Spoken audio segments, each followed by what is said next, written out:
Greetings to all and welcome to the contingency plan. This promises to be a relatively interesting video, so I was thinking about what shit hits the fan would really be like. Not the outdoor Chuck fantasy we may have in our heads, but what it would really and truly be like. What I realized was that it wouldn't be even mildly pleasant. Regardless of how you look at it, it's really going to suck. A lot of preppers probably secretly wish for a chance to use not only the survival skills they have accumulated over the years, but also all that crap they have been storing and vacuum sealing for so long. If shit hits the fan never happens, what are you going to do with all those buckets of rice and dry beans taking up all that real estate in your pantry and your garage? Nobody wants to eat that crap unless they have to. But just imagine life after shit hits the fan. No more going to work every day, dealing with your boss and his or her bullshit. No more dealing with traffic just to get to a job you hate. No more not being allowed to kill stupid people. No more paying bills. Many preppers would love nothing more than the opportunity to say "I told you so" to their friends, family, neighbors, and coworkers, while pointing a gun at the ones that show up out of desperation, begging to be brought into their inner circle utopian sanctuary. Sounds inviting, doesn't it?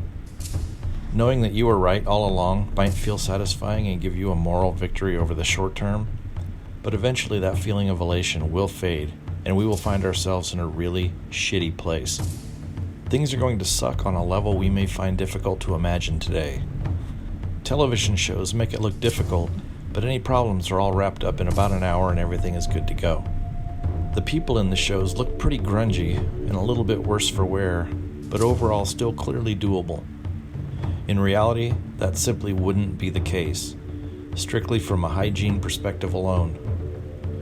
The odds of you coming across someone that looks like this after about 6 weeks is basically zero. To say people are going to be experiencing that not-so-fresh feeling is a vast understatement.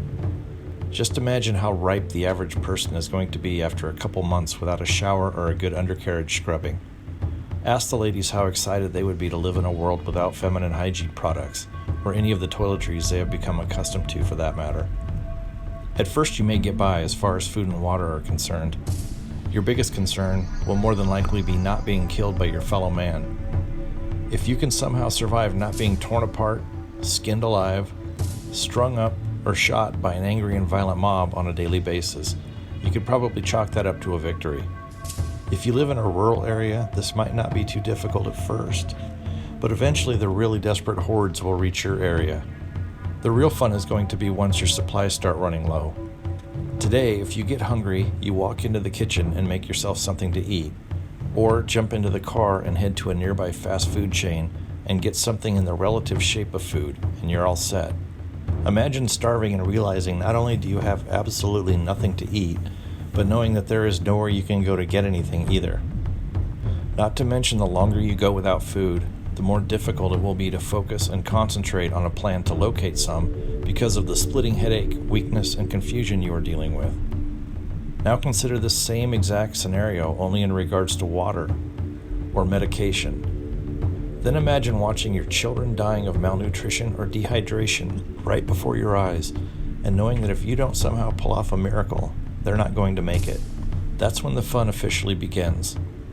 Your best days after shit hits the fan will be the ones that end up with you still breathing. Today, when someone asks you what your idea is of splurging and treating yourself to something nice, you may envision a white sandy beach or a remote cabin in the mountains, or maybe even something as simple as a nice steak dinner at an expensive candlelit restaurant. After shit hits the fan, pampering yourself will be more along the lines of getting to wash your ass with warm water and actual soap. A shower with running water will seem like the second greatest thing you could possibly imagine. This is only scratching the very surface of a typical post-shit-hits-the-fan day. We're not even getting into things like what life will be like every time night falls, surviving freezing cold or extreme high temperatures, oral hygiene, lack of ways to entertain yourself or your family, being shot at, the mental fatigue associated with constantly being alert to people wanting to kill you and take what little you do have, constant fear of giving away your location, or the psychological pressure of coming up with a daily survival plan.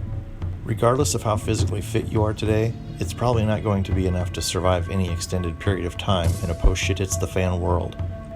Watching friends or family members die before your eyes is going to take its toll on you.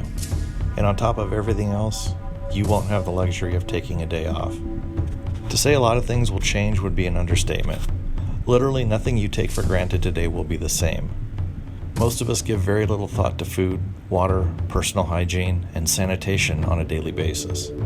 All of that is simply a given and not something that even crosses our minds.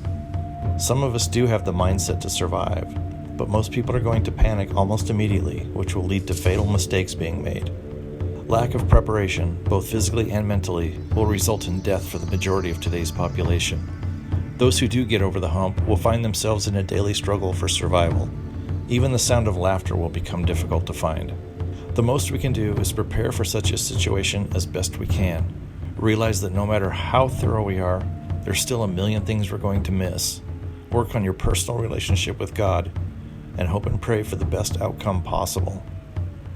Thank you for watching, and God bless each one of you. Peace.